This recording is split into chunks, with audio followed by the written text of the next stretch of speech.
Retirement living.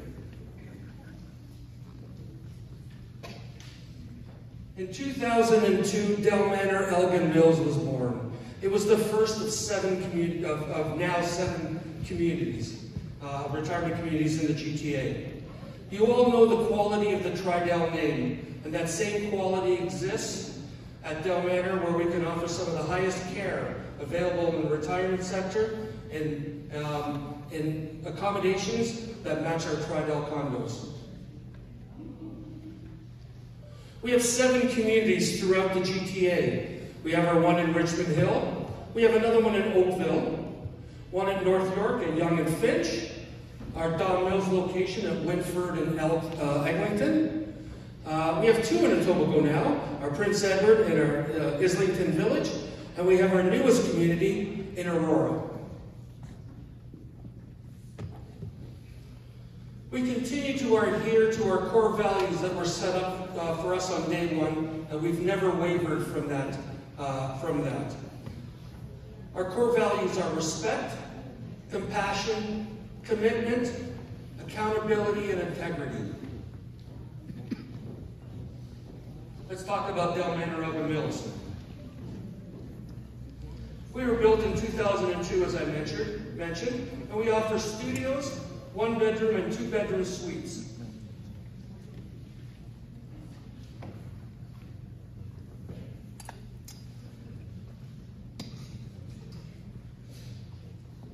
As we've been in the community, Richmond Hill, for 22 years, we've given back a lot to the community of Richmond Hill. We offer financial and other supports for the Performing Arts Center, as well as the McConaughey Center. We support and promote local organizations as well as the police, EMS, and fire departments. We help our local hospice and youth centers. Dining is probably the #1 most important thing in a retirement community. Why? Because you do it 3 times a day. So our food at Del Manor is of the highest quality, and it takes a team to prepare it.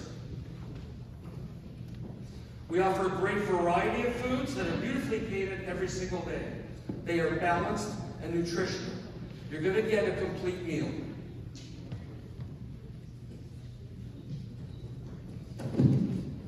No more dining alone. You're always going to have some companionship. And along with companionships comes conversation. Every holiday is celebrated in style.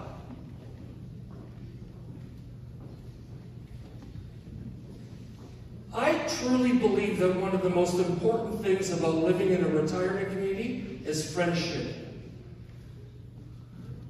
It's really, really important for seniors, really anybody, to be around people their own age. It normalizes aging. When you're the only one of a particular age in a large group of people, you don't feel normal. You use a walker. Nobody else does.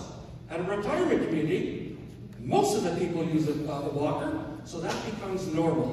It becomes okay. It is okay to age. There's not a problem with that at all.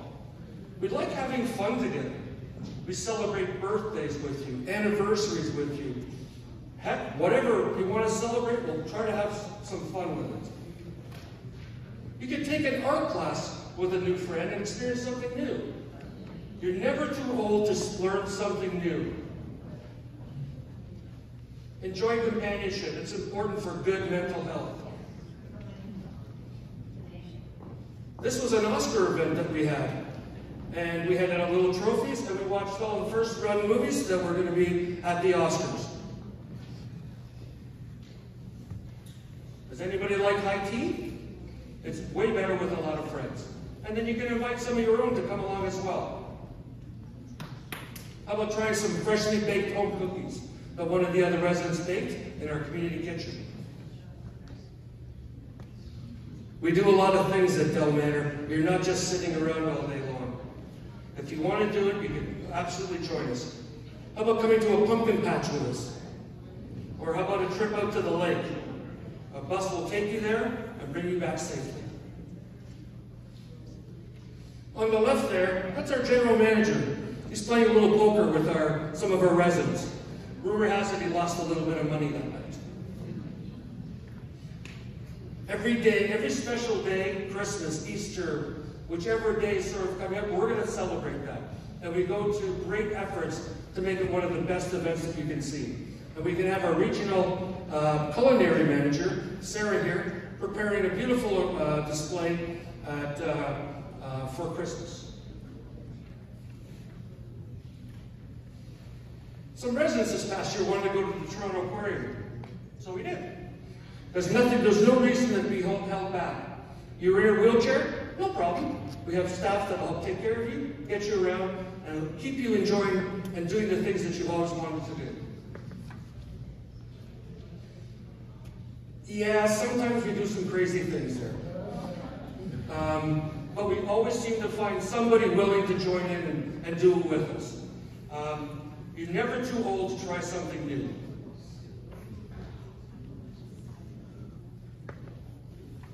How about learning to do some floral arranging or making a wreath around Christmas time?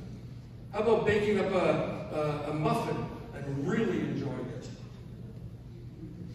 Fun has always had at Del Manor Elgin Mills. We bring in so much entertainment into our community. We have 2 major events, musical events every month. On top of that, we have musical events happening almost on a daily basis. It's wonderful sitting in my office and I hear someone playing music on our piano and our residents just sitting and listening. There was a wonderful young man in today when I was at the office playing classical music for our residents. Why? Just because he enjoys entertaining people.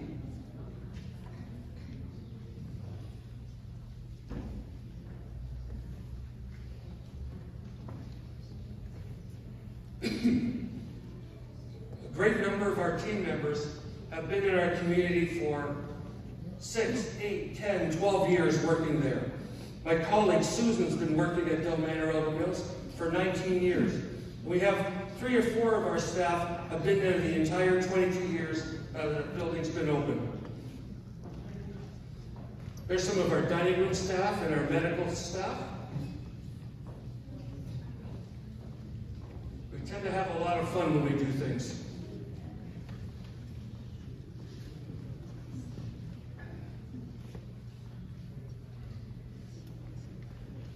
Yeah, sorry, I wanted to point out something else. Yeah, that's me. I serve some beer once in a while. That gentleman on our left is our maintenance technician. He loves playing his trumpet, and he's really good at it. That's us planning a year in advance for the entertainment and activities that you're going to be participating in. We do that a year in advance. It takes a lot of work. I want to point out this gentleman on our left. That is the president of Del Manor, and he loves coming to our community and serving a drink and helping out. Everybody pitches in. Every once in a while, Santa Claus shows up as well. We offer 3 levels of care at Del Manor Elgin Mills. We offer independent living, assisted living for those who require a little bit more help, and we also offer our memory care program.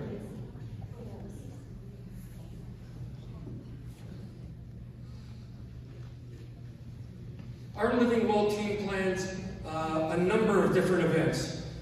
From excursions, and this year we've gone to Niagara on the Lake. We do boat cruises. We go downtown to the Mirvish Theatre and the Performing Arts Center. We do culinary events. We sometimes get some residents together and we dine at a restaurant outside of the community. We have therapeutic art workshops. Lots of fitness. It's really, really, really important that as seniors you stay as active as you possibly can. And that goes beyond just going for a simple walk. We have classic film nights in our theater. We have a lot of game nights. We play bridge and euchre, bingo. And we do have our Thirsty Thursday cocktail hour, which is very well attended, by the way. And we do the tour now. Thank you.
partner with a lot of community partners to aid and help our residents on a daily basis and sometimes on a one-time basis. Right now I'd like to welcome to you one of our friends and community partners, Michael Schuster, and he's going to talk to you about some of the hard things that you have to do, but he's going to make it way easier. Thank you. Thank you. So yeah, I'm just going to make this real quick. So I'm in real estate. I've been an award-winning realtor for over 25 years, but I wanted to do something very different, and I didn't know what. I didn't want to be that guy that cold calls you at dinner time or sends postcards that you throw in the blue box and door knock and all that kind of stuff. Not that there's anything wrong with it, but I want to do something different. And about 10, 11 years ago, I met a lady named Mavis. She was 91 years old. Her husband passed away a few years prior. And I sold her house. And the night we accepted the offer, it was about 11 o'clock at night, and we still did things in person. There was no electronic signatures back then. And she signed the paperwork, and she went pale. And I said, "What's wrong?" And she said, "I don't know how to do this. I can't pack and unpack boxes. I'm too old for this, and my daughter has her children and grandchildren. I have nobody to help me." I said, "No problem, we'll find somebody to do that for you." And she said, "Do I have to hire movers? Because I don't want people that are going to damage the furniture. My husband built it with his own 2 hands." I said, "No problem, I'll get movers with white gloves that'll take very good care." On, and I just kept solving all of her concerns. And then what I realized is most older adults are in this situation. So I decided to put together a first-of-its-kind program where I packaged all of those services for free. And then that leads me to one more quick story that I'll share with you. Another gentleman, he was in his late 50s, maybe about 61. Too young, in my opinion, to have had a heart attack, but he was a heart attack survivor, single gentleman. And he went to a retirement community because, like some of the people that spoke, I think Remo touched on a few key points, it's important to socialize with people. It's important to interact with people.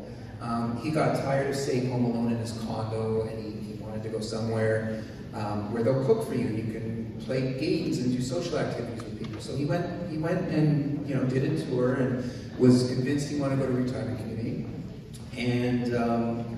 And then what happened is he went home and he started scheduling, I'm going to interview 2 or 3 realtors, I'm going to interview 2 or 3 moving companies and 2 or 3 people to help me pack and unpack and all that stuff. And then he just became overwhelmed, because the reality is, and long before I was in real estate, I have an HR background, the reality is when you hire a realtor, a lawyer, a doctor, or any type of professional, we don't know what questions to ask. If we aren't in HR, human resources, for a big company, we just go for whoever's popular or whatever name somebody gave us, but we don't know what to ask to determine their credentials or determine if they're a good fit. So he said to me, I met him somewhere, I don't remember where I met him, and he was telling me the story, and he said, Michael, I had 3 interviews with realtors and 2 interviews with movers. I have 8 or 9, 10 interviews, all different times, 3 of them rescheduled. I had my doctor's appointments. I became so overwhelmed and my heart started racing. He said, I was going to have another heart attack, so I just decided it's easier to stay home. And I looked at him and I said, okay, well, thank you for sharing that. I said, let me ask you one question. If I did all of that for you, managed it, coordinated it, provided it, all you had to do was go to Del Manor, have a nice meal, as Raymond was talking about, do some social activities, and we'll take care of everything for you. Would you still want to go? And he paused and he looked at me in a very loud voice, he yelled, hell yeah! And so we did it. And so basically, like I said, I saw a few people nod when I said we're going to package all those services and do it for free, but the free isn't necessarily the big value. When people get older in life, it becomes overwhelming. You get anxious, it gets stressful, you're sometimes a little bit disorganized. So the monetary value is there, but there's also, what we do is take an overwhelming experience that can cause a lot of anxiety and stress and turn it into a smooth, safe, and one of the best experiences of your life. And so that's pretty much what got me to where I am today. And then just before I hand it back to Raymond, not too long ago, I launched a book. I wrote a book, and the reason for the book, I don't expect to make $1 million selling novels. The reason I wrote the book is the following.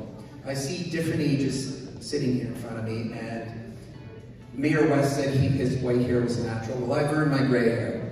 And one of the things I've learned is parents never listen to their children, and children never listen to their parents. Am I right? There we go.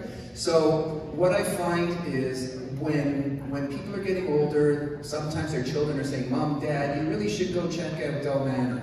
Or sometimes the parents are saying, trying to convince the children that they need more help, whatever the case may be. So because they don't listen to each other, I have parents that are getting on in years, and I have kids that don't listen to me. I wrote a book. The first, I guess, 30% of the book is about a lot of the fears, concerns, questions that people have about downsizing to a retirement lifestyle community. The middle part are checklists and things so that when you go meet with Rainbow and Susan, you know what to look for, what to ask. A little bit about the program that I provide to do everything smooth and safe and all that kind of stuff. And so in closing, when I was listening to some people in opening here today, I think it was our MPG said, you start talking about it in your 60s. And one of my favorite quotes that I wrote in my book is, I hear this all the time, I'm sure you and Susan hear this all the time. Seniors come in and they say, I'm not old enough, I'm not sick enough. And my favorite quote is, if you wait until you're too old or too sick, it's too late. And one of the things, I mean, you saw the presentation Rainbow gave you, it's like taking a full-time vacation. Whether you like resorts, cruises, or whatever it is, you're living in it's retirement lifestyle living. So just to quote one more person, and I'm going to hand the microphone back, they said include your family. That's what we're all here for, is to include family. So if you have kids that you want to understand what you're going through, or you have parents that you want to get the message through to them, come talk to me about the book. It's $15 on Amazon, but if you come say you met me here, I'm happy to give you a free copy. I just, like everybody else here, I just want to help. So thank you very much, and back to you, Rainbow. Thanks, Michael. So next steps. You might see that the first 4 steps are all exactly the same. Why? Because it's really important that you come to our back table, that you ask us for a voucher where you can come in and get a lunch and a tour for up to 4 people so that you can learn about the retirement community. We're going to emphasize over and over again about how important it is to do the research early. So come in, learn about, it's not about moving in tomorrow. It could be moving in 10 years from now. It could be about helping your parents decide where to go. But it's important to also speak to them from a place of having been there. If you're telling your parents to go, you should go look at a retirement community because it's really good, they look back at you and go, how would you know? You've never been either. But if you come and then you go talk to them, you say, wow, Mom, wow, Dad, I just was at Elgin Mills. The place is wonderful. I was talking to a guy, his name is Ramo, and he'd love to have us over and you could come for another lunch. And then you can see what the community is like. So take that step, come to the back, get a coupon, and then when you get home and you arrange a tour date, give us a call and we'll book you in. It really is that simple. Thank you. Thank you so much. So the next speaker will be from Markham Buttonville, Mount Court, with Ms. Lauren Lee, Senior Marketing Consultant. Thank you so much.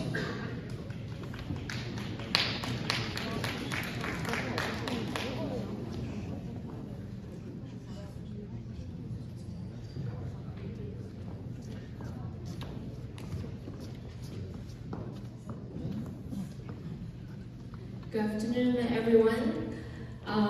My name is Lauren. I feel pleasure to here presenting the Markham Buttonville Mongshan Court for all of you. Before I start to the project, I just want to briefly introduce the Mongshan Foundation. Mongshan Foundation is Canada's first registered charity specialized in Chinese community. Since 1964 until now, we have 60 years history already.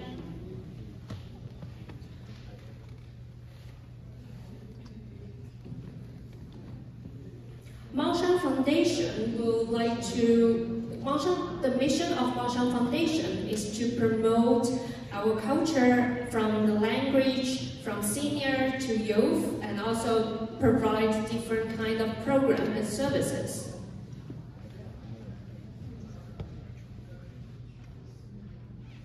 We have 4 different kind of location. We have 4 different locations as long-term care provide. We provide services for the government. And we do have some private care and charity care services applied. We have some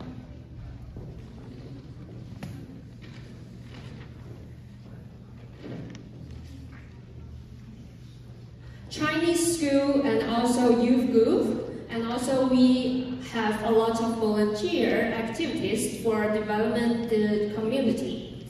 Mongshan Court is for the retirees. Provide for a person over 55 years old who is already retired or is planning to retire. And for the residents, we are allowed any adult who's over 18 years old to live with their parents or grandparents together. Until now, we have 3 different locations which is existing. One is in Scarborough, and the second one is in Richmond Hill, Elgin Mills and Yonge. And also the third one is located at Midland Markham. So basically for today, we want to present our brand new location. Will be now it's under construction. Will be open to public on 2025, which is next year.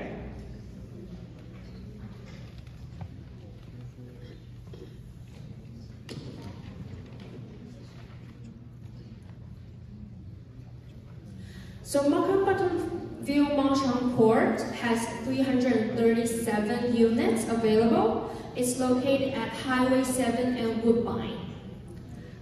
It besides the National Park, Roach River, and it has a walking distance to the medical center, food court, and also some commercial plaza. So here is some pictures we took from our existing building of our residents. We have different kind of facility. We do have a restaurant, cafe in our building, which will supply 3 meals per day. And also we do have some food delivery service. If you don't want to go downstairs to enjoy the food, you can always call and we can deliver to your room. And also we have doctor, nurse, and PSW on site to provide some basic body check for you. But if you want to do some medical exam, for example like blood or eye exam, we can write a notes just like a family doctor to you, and then you can go outside to have your exam. We do have Chinese traditional medicine for this location only. And we have offered 3 different kind of travel services. One is shuttle bus. It can take you to a shopping mall or a supermarket. You can go shopping. And also the second one is chauffeur services. We will offer some driver to you, to anyone you want, to anywhere you want. For example, like you want to have a special appointment with family daughter, we can ask the driver to drive you there. And also we have the car rental services. For example, any day you want to take a field trip to a small town, have a couple days living there to enjoy a vacation, you can always go to our management office and grab the key as you go. And also we do have 24 hours security and also falling sensor system and 24 hours security wristband to you. That wristband, no matter where you're in the building, as long long as it's covered by the Wi-Fi. You just need to give one push if you want anyone to come here to help you.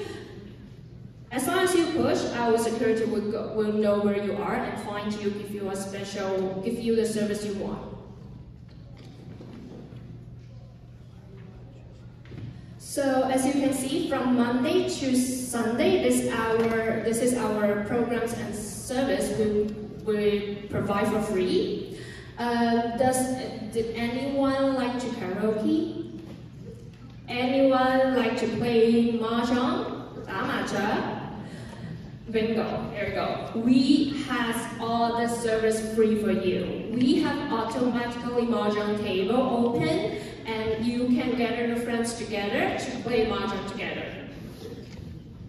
And by the way, we also have gym, we have library, especially we have 24 hours open massage chair room for you. Anytime you feel need to relax, just go downstairs, open the massage chair, and then you can enjoy. So now it's some our kitchen example for you as a reference. We offer multiple selection fit for your lifestyle. From no matter you want luxury or you want a modern kitchen, we have multiple choice for you to choose. And also, this is a barrier-free washroom. So as you can see, every shower area we do have fixed in wall grip bar for you, so you don't need to afraid to be fall down while you're showering. And also that washroom is really big. It's big enough for someone, if someone needs a wheelchair, they can make a U-turn over there. It's barrier free.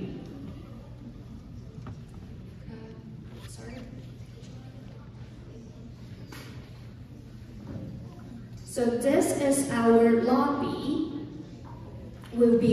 How it will be look like.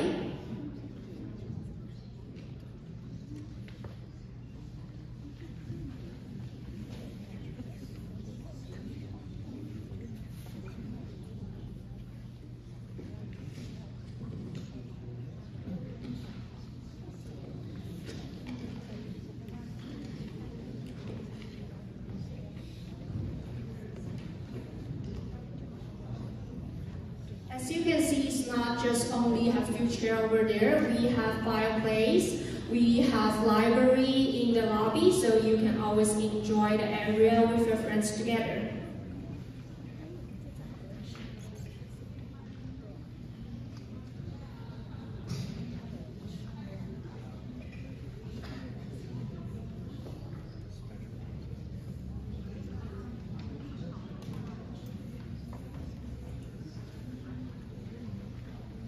And now, Markham Butterfield Longchamp Court is under construction, and we will be ready to occupy on next year. So, and now it's all the things I gonna present, because it's a little bit running over time. I don't want to bother you from this such nice weather.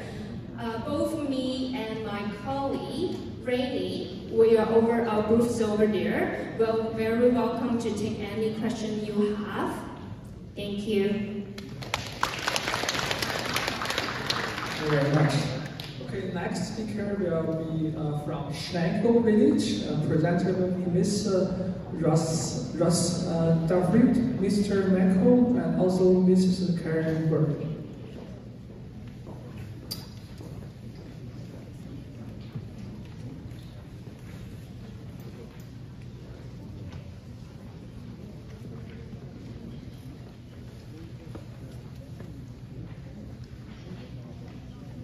Got lots of pieces to make things work. Okay, you gotta bear with me here.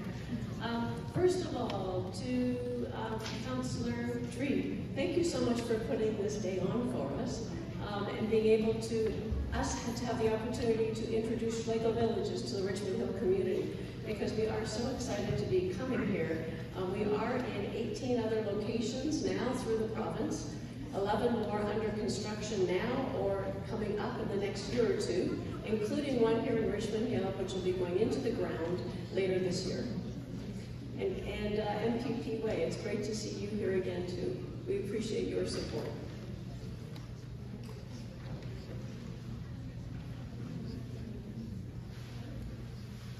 It works. Oh, that's wonderful. Thank you.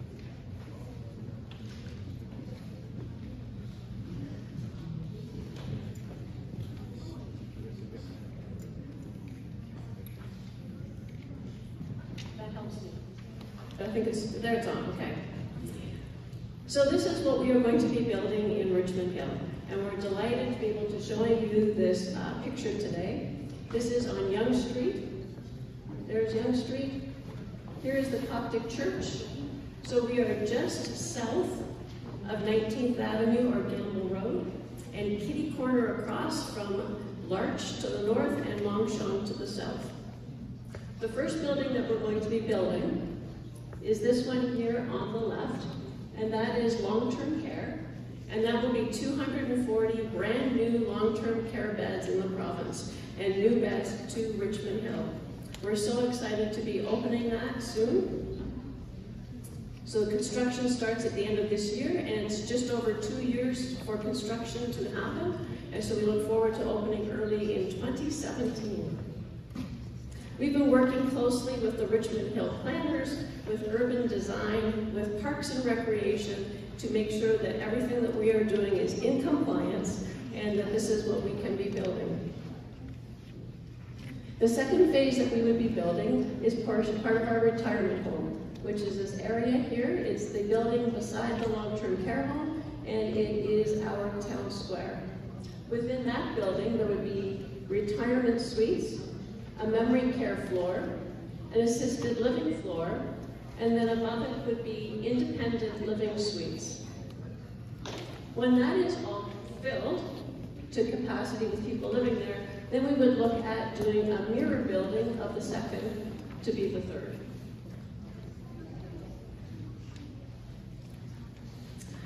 I'm speaking in English to you today, but there is a way for you to find this presentation, not this presentation, but lots of information about Schlegel Villages on our website.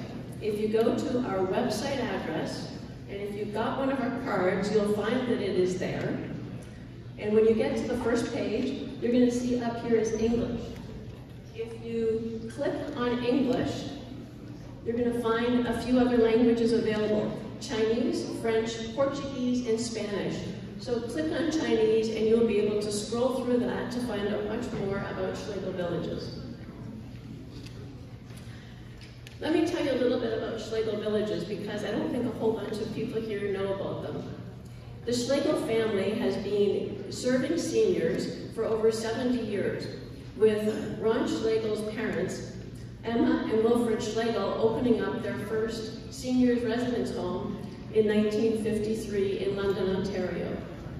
Ron Schlegel, who is the dad in the middle photo, is the one who kept this idea going, and he has been looking after seniors since he was a young boy.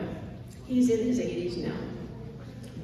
The Schlegel family owns, plans, designs, builds, and operates all of the villages that they have. As they would call it, it's a community. They're building communities. And there's some health care woven into the community that they're creating.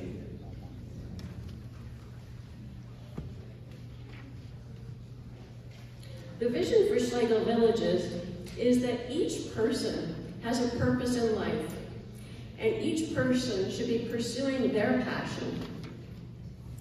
Part of that, too, is developing meaningful relationships along the way, opportunities to learn and grow, as well as opportunities to contribute to their community.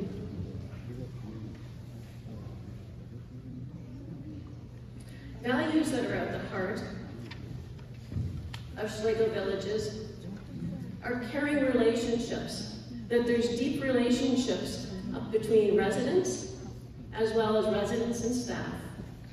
And of course, family comes in there too. Persistent and passionate, that every day, everybody's putting forth their absolute best effort and has lots of enthusiasm each day as well. to be creative and innovative. Yesterday was a good day, today's going to be a better day. Each day can be better than the one before. Hardworking and hands-on. Everybody gives their all and everybody pitches in, and we've got lots of examples of that through all of our villages. To be genuine and humble, to be ourselves, and to have a can-do attitude. Here's a bigger picture of the village model, and there's one difference of this picture versus all the rest. And this is from Waterloo, the village of University Gates. And this building right here is the Research Institute for Aging. The Research Institution,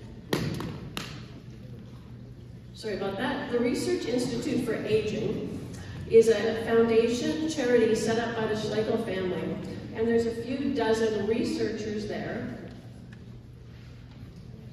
who are conducting research in things that are being conducted in our villages. Once they've got something that's working, they are sharing it with others. So they're not just keeping it themselves, they're sharing it with all the rest.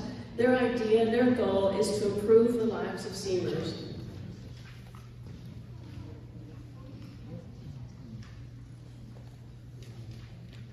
The village concept, and as I mentioned a few minutes ago, it's about building community. Here's a few pictures of things that are happening around the village, whether it be enjoying meals together. It is playing billiards together in the pub. It's entertainers coming into the village, and usually there's somebody coming through almost every week. At the back, there's a pond, there's an outdoor terrace where people love to be in the summertime, and exercise classes.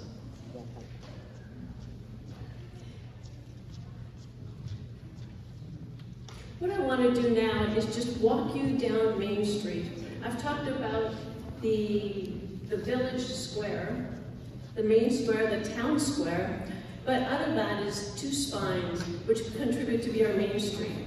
We don't have a Schlegel village here yet, but let me take you on a picture tour through. This is from our long-term care, and as you can see in this picture, we've got some residents with visitors, and on the left is the chapel. And this is just a typical morning scene where people are gathering, the coffee machine is right there, having a cup of coffee together, talking about the day, and some staff are in the background there too. The picture I have next is Main Street in the retirement village.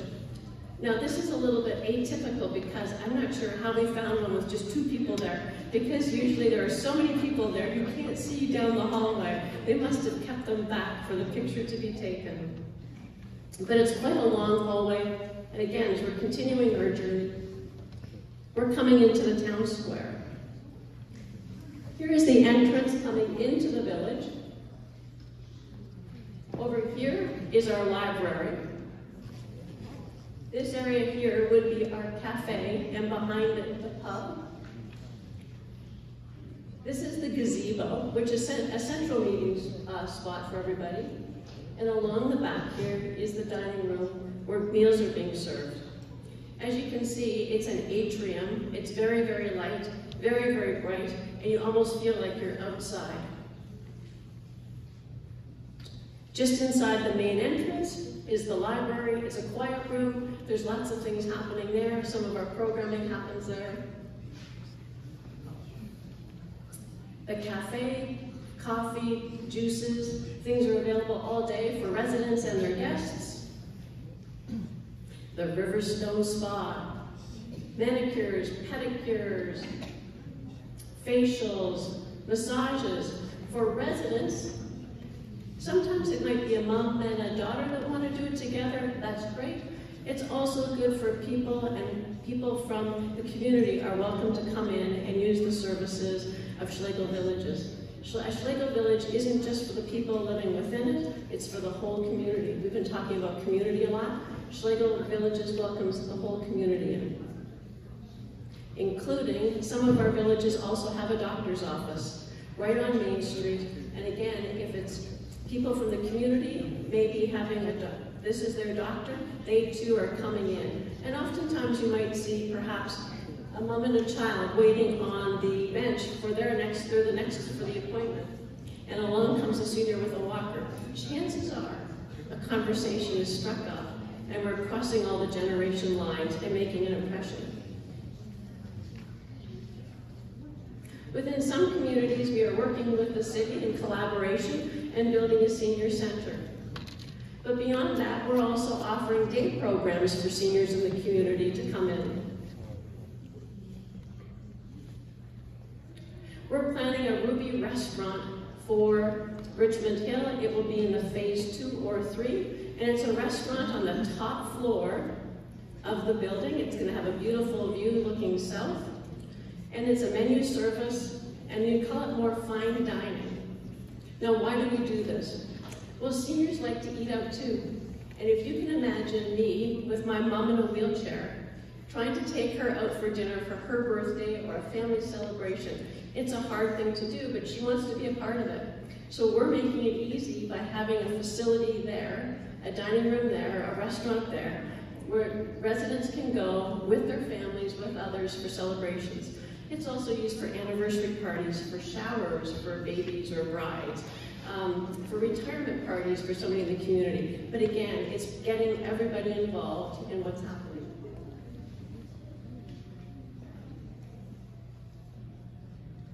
And my colleague, Karen is currently working at one of our villages, the village of Humber Heights, and she is about to start a new job next week within us, and she is a general manager apprentice. She's going to be, we've got lots of new construction. She's being trained to be a general manager for one of our upcoming villages. Hello, everyone. Nice to see you.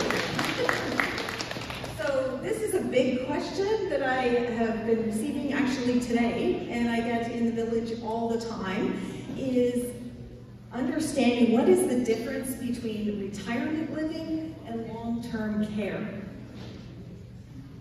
So long-term care is funded by the government, so it's a co-pay. So for example, in long-term care in the village that I'm in, you're paying for a semi-private room about $1,900. For a private room, you're paying about $3,000. So that's definitely subsidized compared to a retirement side. Also, long-term care is for a higher level of care. So when your loved one is needing a lot of high care, this is a great route to go. And because it's subsidized, so if someone is not able to afford retirement living, this is another great option. The one thing though I do want to say though is the lists are generally long, so it is good to get on the list. You cannot get on the list though until you're needing some type of care or help. And to get on the list, it's not through, say, Schlegel Villages or that. It is through what is called Home and Community Care, formerly known as the LHIN, or CCAC. There's many names to it. So you would call them up. They would come to your place to do an assessment. And then they would ask you to pick 3 or 5 homes to go on the list for. So it's an easy process. Also, just so you know that the Home and Community Care can also provide home care covered by the government.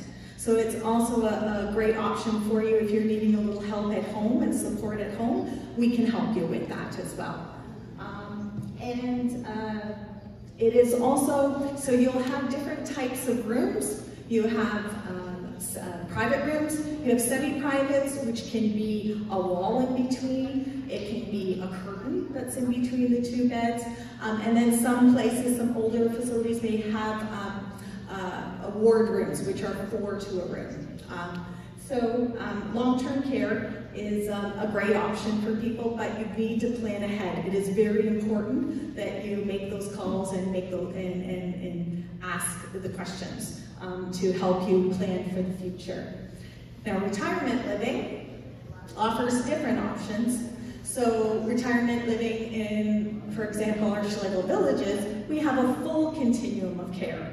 So you are looking at independent living, where you have a full kitchen, where you can decide if you want to choose meals or not.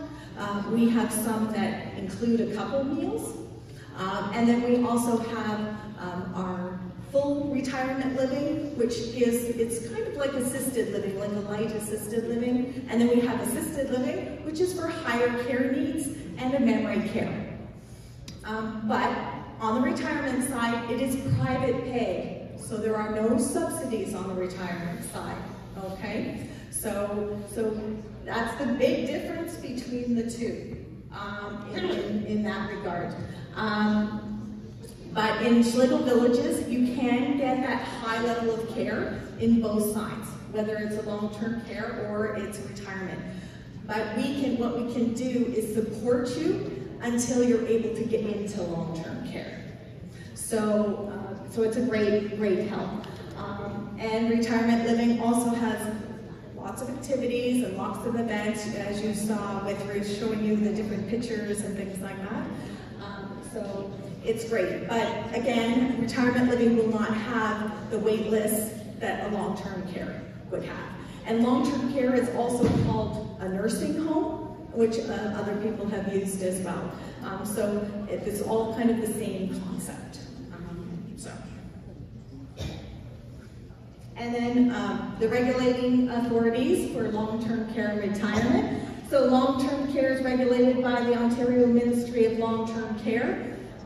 They set out the standards and policy by the Ministry of Long-Term Care. And then the Ministry of Long-Term Care conducts annual and unannounced. So they can come in at any time and check in on us and make sure that we're doing the right thing.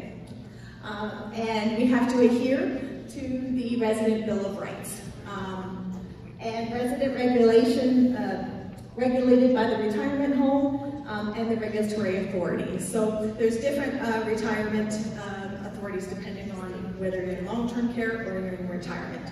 But they are all overseen to make sure that that quality is at the standard it should be.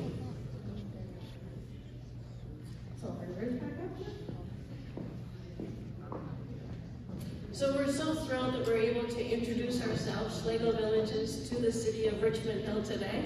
We very, very much look forward to being a part of the community, being a member of the community, being a contributing member of the community. There's a few things that we've got. Karen and I have got back at our booth. We would love to make sure everybody goes home with at least a pen. We've got some lip balms. Keep everybody's lips in good shape. Please refer to our website. We've got cards which would show all of our locations. We're just not in this area yet, but we will be in York Region. Construction has started for our home in Stouffville.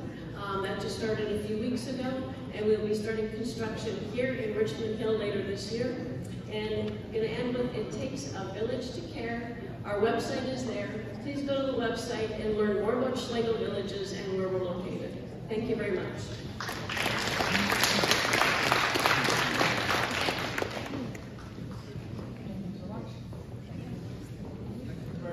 So the next speaker will come from hospice. We welcome presenter Rosetta Inc., social workers, Shannon Knighton, nurse, York One Community Engagement Coordinator. Thank you.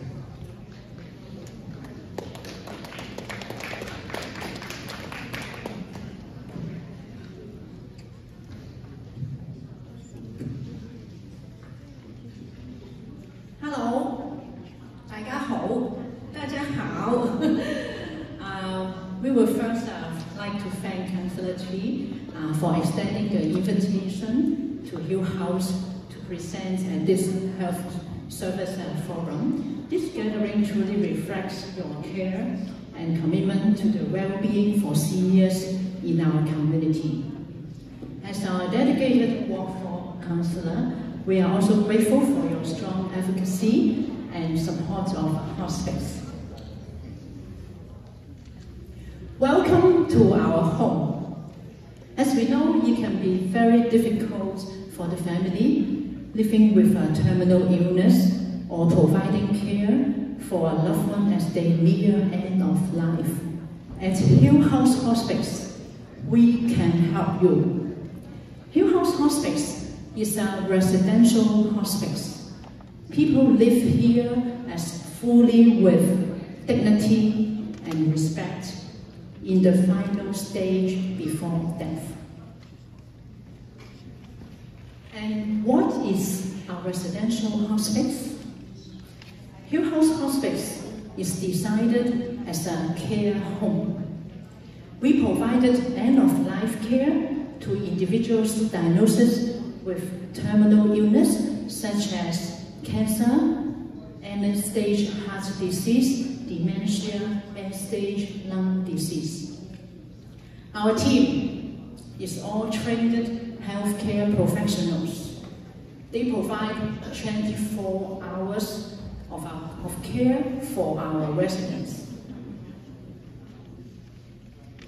Our residents can receive love and support from their family, friends, relatives, and our residents could really receive full support in our team. We believe that our care affirms life and regards dying as a normal process. Our care focuses on relieving suffering and improving quality of life. Now, we want to introduce our hospice to you.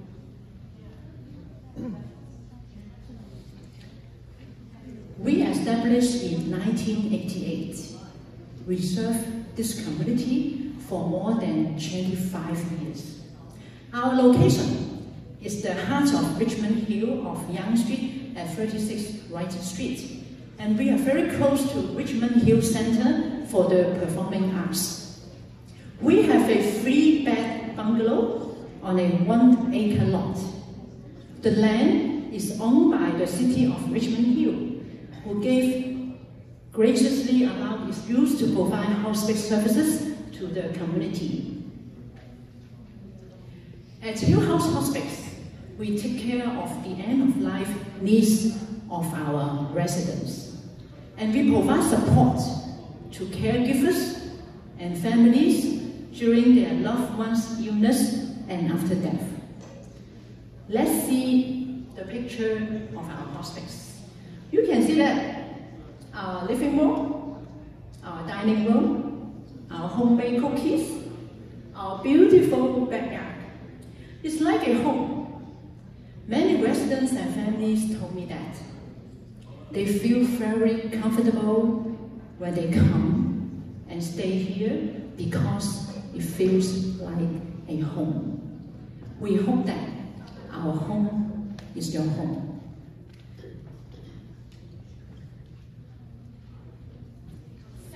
Our team at Hill House Hospice consists of nurses, PSWs, complementary therapists, physicians, students, social workers, volunteers, our community, and our donors.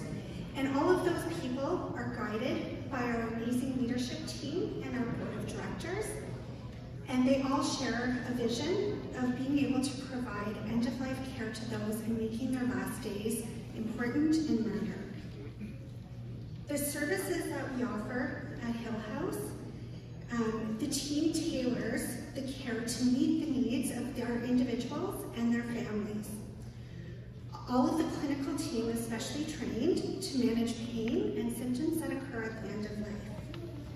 Our team provides personal care, supports activities of daily living, and we offer grief support to our residents and their families. We also have complementary therapy, and we connect with spiritual leaders in our community to provide spiritual care. We offer palliative care education, and we also offer a specialized mentoring program for medical professionals. The one thing that we are so very well known for is our high staff to resident ratio. At all times, there is at least one nurse and one PSW to provide care for our 3 residents. Our staff to resident ratio exceeds the current staffing model of most other hospices, and as well exceeds the model that's offered in hospital. So at any given time in a hospital, there could be 1 nurse for sometimes up to 10 patients. So at Hill House, we also offer the complementary therapies, and this is to provide an alternative to just traditional medical approach. We have learned that complementary therapies can help with pain management, decrease anxiety, and provide an outlet for emotional expression for our residents. Our complementary therapists visit twice a week. They offer music therapy, Reiki, aromatherapy, therapeutic touch, and gentle massage. They also offer this approach to the families of our residents. So how do you get to Hill House Hospice? So you have to be an adult, 18 years old or older, be diagnosed with a life-limiting illness, and have a prognosis of 1 month or less. We also have, all those residents have an understanding that resuscitation and life-prolonging interventions will not be offered. Instead, we focus on comfort measures and pain and symptom management. At Hill House, everyone is welcome to stay, regardless of race, ethnicity, culture, religion, gender, abilities, or sexual orientation. We focus on educating ourselves so our home is a culturally inclusive space. Our team can speak up to, and actually I think it's a little bit more now, more than 10 languages. In 2023, we hosted some focus groups to learn what we could do to support end-of-life care in different cultures. From this learning, we do everything to respect and support traditions that are important to our residents and to their families.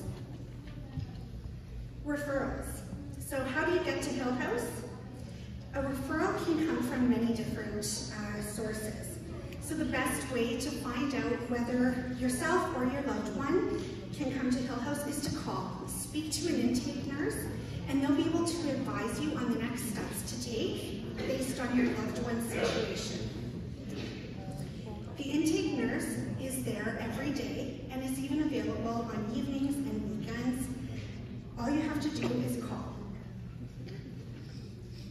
We know that healthcare happens more like 24 hours a day, and we don't just work a typical 9 to 5.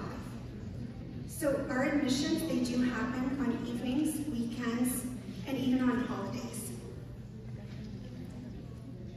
Once a referral is made, the intake nurse will connect with either the referred individual or their families. And when a bed is available, a triage system will be used to determine who is most in need of the admission at that time. And by doing it that way, we're hoping to be able to be there for as many people who need our support. The admission and bed offer is not based on when the referral is made, but based on the needs. We are so very proud to say as well that for more than 25 years, we have been able to offer all of these services to our residents and families free of charge. We receive approximately 50% of our funding from the provincial government, and the rest of our operational costs have to come from fundraising efforts and donations.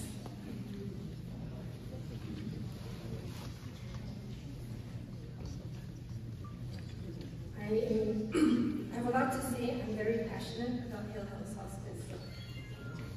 How do we do this? We have to go through donations and fundraising. That's the reality.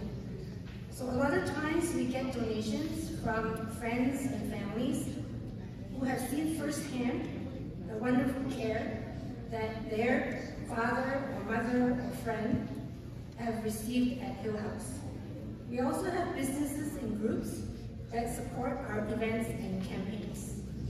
And Hill House is a registered charity, and we can issue tax receipts. We so appreciate everyone's generosity, and we don't take it for granted. So our team is constantly reconnecting with existing donors and finding new supporters who can give in many ways. Gifts of money, gifts of stocks and bonds, making bequests to Hill House, running events to benefit Hill House, or participating in Hill House fundraising events like the walk that we will soon have in May. All these gifts add up so that Hill House can help families focus on being a family through one of their most probably emotional time period. So my colleague Shannon talked about the long list of people with terminal illness who are referred to Hill House. We do our very best to help, but we have only 3 beds. The province says Richmond Hill should by now have 4 times as many beds, based on our current Richmond Hill population. Adding to that, our number of seniors aged 65 plus is increasing rapidly. Richmond Hill recently published an age-friendly community strategy report that estimates that we will have 58,000 residents aged 65 and up. That's 1/4 of our Richmond Hill population. This means that the hospice bed shortage will be felt even more. So what can Hill House do? We have to get bigger. By 2026 and 2027, Hill House will expand from 3 beds to 12 beds. We will build out and up in our current 1-acre lot. We plan to add other services to help our residents and families and still remain at no cost to them. We will also want Hill House to be a place where hospices around can benefit from our mutual experiences.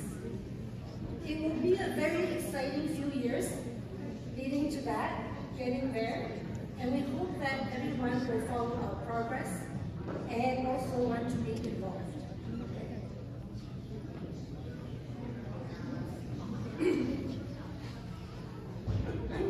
The words are all, but I can speak to it. I'm very passionate about our volunteers. So we talked about our care team that works 24/7 at Hill House. There is another group of people who are so very special, and that is our volunteers. We love our volunteers. A few of them have been with Hill House for 10, 15 years. They are people still at their regular jobs, retirees, seniors, students. They come and ask, how can we help you? How can we help Hill House? And we have many different ways. You can be spending time with the residents and their families. You can do sew. There's sewing, there's cooking, there's baking, paperwork, never-ending paperwork, laundry, small repairs, language translations, running events, or engaging with the public, like what we're doing here. Their contribution to Hill House is extremely important. Doing these jobs will also allow the volunteers to learn new skills for their work or personal advancement. Hill House pre-screens all volunteers, and they must pass a police check. We will ask volunteers to commit to a 1-year term, 1 to 4 hours a week. And they will also take a hospice care introductory course. So please come to talk to us at the back if you're interested in volunteering. This is a picture of one of our volunteers receiving the Volunteer Best Achievement Award from New West. He's quite excited, the volunteer flag. All of these positions that can be done. And also, here's a picture of all our happy volunteers, so many of them, doing baking,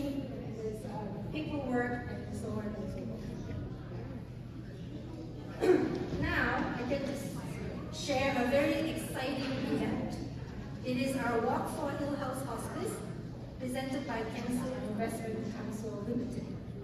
It is on Sunday, May the 26th, rain or shine. We will do a short walk from Hill House Hospice towards Mill Pond Park and then back to Hill House.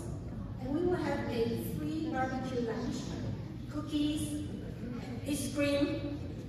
Also, the children, if they come, they can get their face painted and do balloon hats. And adults can do the same if you like. And then we also have origami, woodcraft, building. There'll be music, vendors for fitness and retirement living. Local businesses and organizations have sponsored our walk through prizes and donations. We are expecting Richmond Hill Mayor David West to come, council members, members of our yes, parliamentary, and Councillor Tree is going to set up a team, he says. So everyone can join his team, right? Okay, send up the information. And other guests.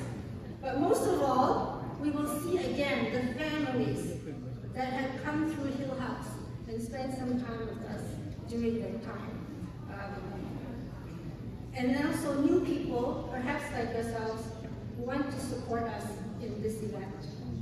So register before April 7th, that's 2 more weeks, so that you can get a walk t-shirt and be in the draws for great prizes. So I hope that lots of you will register to come and support our event. And I'm going to try this. 希望大家會嚟參加我哋呢個活動。希望大家來參加我們這個活動。Thank you.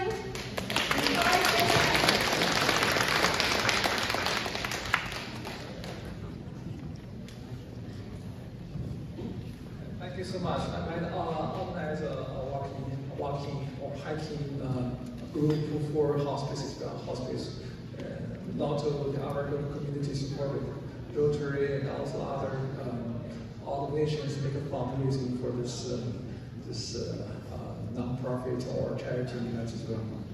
So next one, we welcome funeral services from Mount Pleasant Group, Algamir's Funeral Center. Presenter will be Mr. Brian Dew. Thank you so much.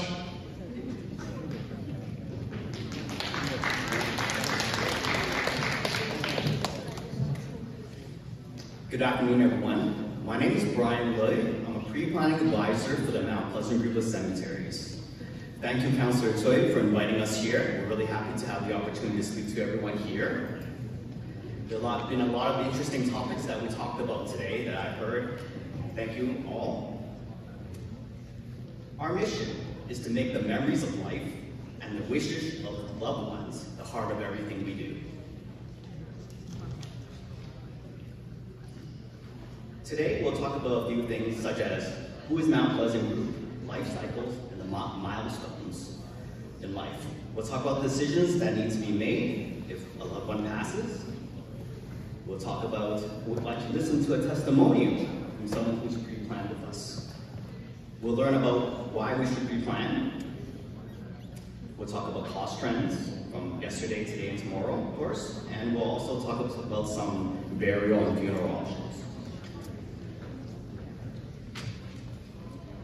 Who we are. Mount Pleasant Group is a not-for-profit, non-denominational organization. We have a long-standing history of providing cemetery, funeral, and cremation to people of all faiths, cultures, and we serve the communities from Brampton to Oshawa, Richmond Hill to Caddistown. We've introduced the concept of forever care and maintenance to the cemeteries in Ontario. We've introduced digital mapping and virtual zero-emission cremation to North America. We have a rich history. Our original board members include William Lyon Mackenzie, leader of the Rebellion of 1837, George Brown, the publisher of Toronto Globe, and a father of Confederation. both are philanthropic leaders who want to help people. I'm going to play a short video that'll help you learn a bit more about us, Mount Pleasant Group.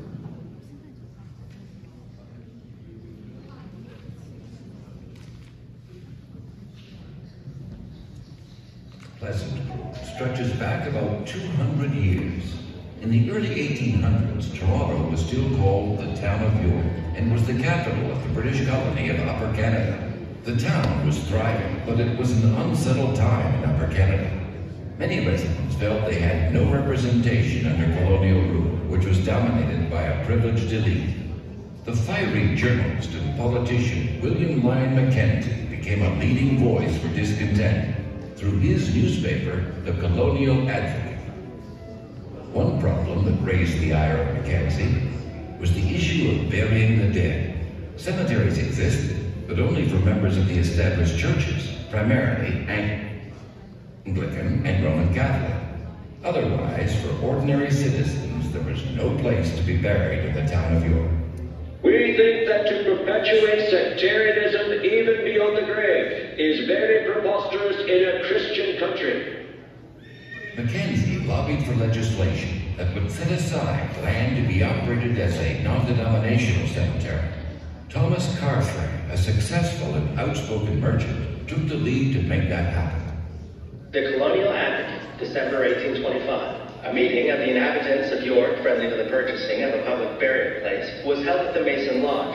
Mr. Thomas Carfrae reported that the committee had selected and bought 6 acres on Yonge Street, about a mile from town, at Bloor Street. Potter's Field began operation in 1826, when the corner of Yonge and Bloor was still well out in the countryside, away from town. It was this burying ground that began what is now the Mount Pleasant Group. Potter's Field operated for 30 years until 1855. By then, the growing city was encroaching on the cemetery, and it was closed to allow for urban expansion. The graves were later moved, several of which were reinterred in Toronto Necropolis and Mount Pleasant Cemetery. Since then, the Mount Pleasant Group has continued to expand along with the growth of the Greater Toronto Area. Today we've got 10 cemeteries, we have 6 on-site funeral homes and 3 independent funeral homes. We house 4 state-of-the-art crematorium and a number of mausoleums. MPG was created to serve and ensure that everybody had choice. Today we exist for the same purpose. I think what's changed over the years has been the needs of families and the needs of the people we serve. It's all about ensuring the people that are dealing with death have the choices that are meaningful to them. Everybody has an opportunity, and nobody's segregated or excluded. And that's the role we were created for, and it's kind of the role we play today. So enough about who we are. When a death occurs, and we don't pre-plan, there are many decisions that we need to go through. From the simple decisions to the many large decisions. We can see the different types of funeral services that are there. I think that instead of me talking too much, well, one more testimonial. I feel this person really tells us the value behind pre-planning.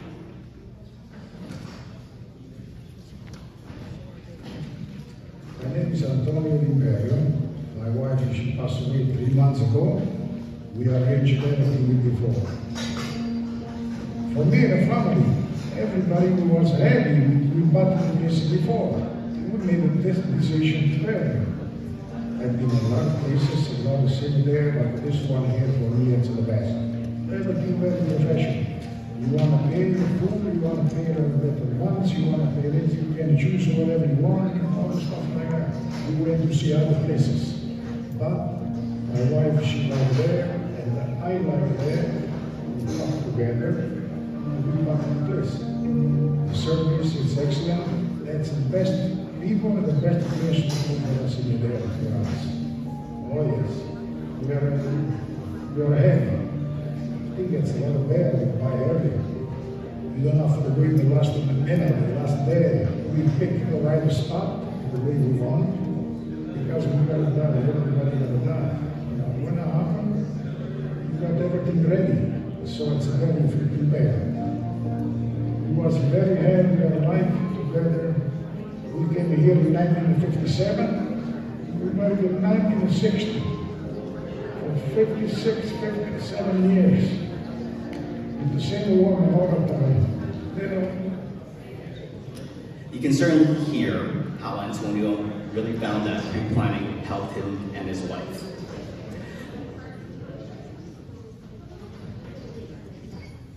The benefits of pre-planning really provides peace of mind for the families because they know what they're doing is the right thing for you. It lessens the burden financially as there's no sudden and unexpected expenses. It protects loved ones, allowing them time to grieve as a roadmap what needs to be done has been laid out for them. They can make an informed decision, doing what they prefer, selecting things that they want without the stress of death. You get to voice your own wishes by selecting what you want.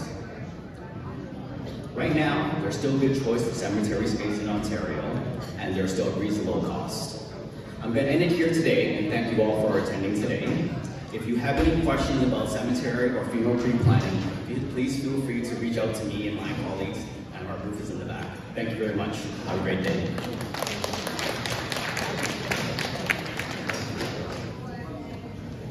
I really apologize. We apologize for our community centers services. So we have a last speakers here from MH. Give us maybe 5 more minutes each. Apologize for this. Okay, come here.